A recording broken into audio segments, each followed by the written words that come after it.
British राजनीतिक व्यवस्था का सर्वाधिक आकर्षक जो तत्व है वो सम्राट का पद है, उसका व्यक्तित्व है। तो अमेरिकी राजनीति का सर्वाधिक आकर्षक और अमेरिकी राष्ट्रपति का जो चुनाव है, तो देखा जाए तो अमेरिका में अमेरिकी राष्ट्रपति का चुनाव ही सबसे जो है वह रंगीन और आकर्षक तत्व माना जा सकता है। अमेरिका में संविधान सभा में जो है सीधे जनता द्वारा निर्वाचन पर भी विचार हुआ था, विधायिका द्वारा निर्वाचन पर विचार हुआ था, लेकिन इन सब चीजों को अस्वीकार कर दिया गया क्योंकि फिर जो है गुटबंदी और दलबंदी और दल व्यवस्था में जो है अमेरिकी राष्ट्रपति का चुनाव हो जाता। अब इस पर जब विचार किया गया तो आप जानते हैं कि इन सब चीजों को अस्वीकार करके एक कोलेजियम निर्वाचक मंडल की व्यवस्था की गई कि निर्वाचक मंडल से राष्ट्रपति का चुनाव किया जाएगा। और मूल संविधान में राष्ट्रपति और उपराष्ट्रपति के लिए एक साथ चुनाव की व्यवस्था की गई थी, लेकिन 1880 में जो है समस्या उत्पन्न हो गई और 12वें संविधान संशोधन द्वारा जो है राष्ट्रपति और उपराष्ट्रपति दोनों का चुनाव जो है अलग अलग किया जाता है, अलग अलग उसका मतदान किया जाता है। तो अभी मैं बताया आपको कि राष्ट्रपति का जो चुनाव होता है उसमें सबसे पहले कोलेजियम, जनता कोलेजियम का चुनाव करती है। अब कोलेजियम में 538 सदस्य रखे गए हैं, 538। तो 538 जो सदस्य रखे गए हैं, इसमें जो है कोलेजियम की व्यवस्था में ये कहा गया कि हाउस ऑफ रिप्रेजेंटेशन की जो सदस्य संख्या है 435 और जो सीनेट की सदस्य संख्या है 100 और जानते हैं ये हो गया 535।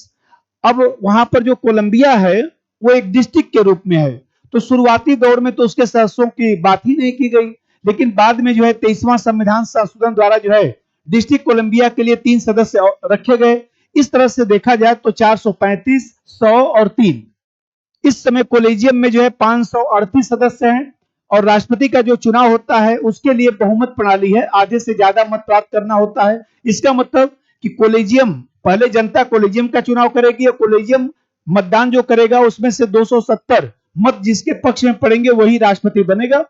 तो मैं बताया कि जनता जो है कोलेजियम का चुनाव करेगी, कोलेजियम जो है राष्ट्रपति का चुनाव करेगा। तो एक तरह से देखा जाए तो यह जो कोलेजियम के जो सदस्य हैं वह सदस्य जो है हाउस ऑफ रिप्रेजेंटेशन और सीनेट के सदस्य नहीं होते हैं, ये पार्टी के सदस्य होते हैं। और जब राष्ट्रपति का चुनाव हो जाता है तो कोलेजियम को जो है वह भंग कर दिया जाता है, समाप्त हो जाता है। इस तरह से व्यवहारिक रूप से राष्ट्रपति का चुनाव जो है प्रत्यक्ष रूप से होता है। देखने में तो लगता है कि अप्रत्यक्ष चुनाव है, लेकिन अप्रत्यक्ष चुनाव न होकर व्यवहार में प्रत्यक्ष चुनाव होता है। केवल कोलेजियम की व्यवस्था चुनाव को जो है सरल बनाने के लिए किया गया है और चुनाव की जो सुविधा है उस सुविधा में देखा जाए तो मैं आप लोगों को बताया जैसे कि जिसको बहुमत प्राप्त होगा वो राष्ट्रपति बनेगा। अब यहां पर हम लोग ये चर्चा करेंगे कि किस चरण में किस तरह से चुनाव होता है, थोड़ा सा व्यापक रूप से बताता हूं। देखिए जो पहला चरण होता है उसमें पार्टी का जो कन्वेंशन होता है उसमें उम्मीदवार की घोषणा होती है, मतलब पार्टी स्तर पर पहले उम्मीदवार बनाया जाएगा। जैसे आप लोग पढ़ते होंगे कि रिपब्लिक जो पार्टी है अमेरिका में उसका जो उम्मीदवार ट्रंप साहब को बनाया गया है और जो डेमोक्रेटिक पार्टी है उसका उम्मीदवार जो है पहले जो बाइडेन साहब को बनाया गया था। जो बाइडेन साहब ने जो है वो देखा जाए तो अपनी संस्था छोड़ दिया और कमला हैरिस जो है डेमोक्रेटिक पार्टी से उम्मीदवार है। तो सबसे पहला काम क्या होता है कि पार्टी के कन्वेंशन में उम्मीदवार की घोषणा होती है। अब इसके बाद दूसरा चरण आइए, नवंबर में चुनाव वहां पर प्रारंभ होता है और निर्वाचक मंडल का चुनाव होता है और यह चुनाव जनता जो है प्रत्यक्ष रूप से चुनाव करती है, मतलब कि कोलेजियम के मेंबर का चुनाव जो है जनता प्रत्यक्ष रूप से करेगी। और यहाँ पर 18 वर्ष या उससे ज्यादा उम्र के जितने भी लोग हैं सभी लोग मतदान में भाग लेते हैं।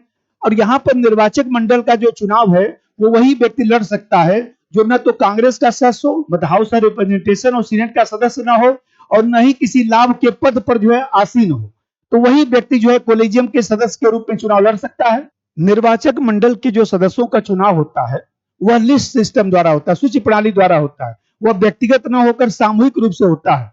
जिस दल को जो है किसी राज्य में मतदाता का बहुमत प्राप्त होता है उस दल के जो है सभी उम्मीदवार जो है कोलेजियम के साथ चुने जाते हैं। जैसे मैं अभी कहा जिला मान लीजिए कोलंबिया, डिस्ट्रिक्ट कोलंबिया, अब मान लीजिए वहां पर सबसे ज्यादा मत जो है डेमोक्रेटिक पार्टी को मिला तो 3 उम्मीदवार किसके हो जाएंगे, डेमोक्रेटिक पार्टी के हो जाएंगे। या मान लीजिए फिलाडेल्फिया प्रांत है तो वहां पर जो है 5 सदस्य का चुनाव होना है, तो मान लीजिए रिपब्लिक पार्टी को यदि ज्यादा वोट मिला तो 5 सदस्य किसके माने जाएंगे, रिपब्लिक पार्टी के माने जाएंगे। अब आते हैं तीसरे चरण पर।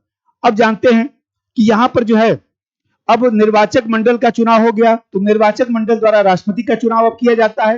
निर्वाचक मंडल के सभी सदस्य जो है मतदान में भाग लेते हैं और सीनेट का जो अध्यक्ष है उसकी अध्यक्षता में जो है कांग्रेस के दोनों सदनों में संयुक्त बैठक संयुक्त बैठक बुलाई जाती है। उस संयुक्त बैठक में जो है मतों की गणना की जाती है और कानूनी रूप से जीतने वाले व्यक्ति को जो है राष्ट्रपति के रूप में जो है घोषित किया जाता है।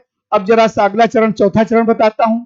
यदि मान लीजिए किसी को बहुमत नहीं मिला तो जो भी 3 लोग ऊपर से ज्यादा मत पाए हुए हैं राष्ट्रपति में, जैसे ए बी सी डी, मान लीजिए 5 लोग चुनाव लड़ रहे हैं, अब 3 लोग जो ज्यादा मत पाए हुए हैं लेकिन किसी को बहुमत नहीं मिला है, तो ऐसे दिशा में हाउस ऑफ रिप्रेजेंटेशन की बैठक बुलाई जाएगी और हाउस ऑफ रिप्रेजेंटेशन जिसको ज्यादा मत देगा, यहाँ बहुमत नहीं, जिसको ज्यादा मत देगा 3 लोगों में से, वह राष्ट्रपति चुना जाएगा। अब अंतिम चरण, आप जानते हैं कि 1933 के पूर्व जो है निर्वाचित होने के बाद 4 महीने के बाद जो है वह लगभग जो है मतलब कि 4 मार्च को पद ग्रहण किया जाता था। लेकिन 20वां संविधान संशोधन 1933 में किया गया और पद ग्रहण का जो तारीख है उसको 20 जनवरी कर दिया गया। 20 जनवरी को जो है सुप्रीम कोर्ट के मुख्य न्यायाधीश के समक्ष जो है वह राष्ट्रपति शपथ लेता है। और फिर आप जानते हैं कि यदि राष्ट्रपति 4 वर्ष के लिए चुना जाता है और बीच में 2 वर्ष के बाद उसका डेथ हो गया, उसने पद त्याग कर दिया, तो उपराष्ट्रपति शेष अवधि के लिए होता है। इस तरह से आज हम लोग जो है राष्ट्रपति के चुनाव पर चर्चा किए। अब जैसा राष्ट्रपति का चुनाव नवंबर में जब शुरू होगा उसके बाद फिर हम लोग जो है इस पर चर्चा करेंगे। सभी लोगों का धन्यवाद।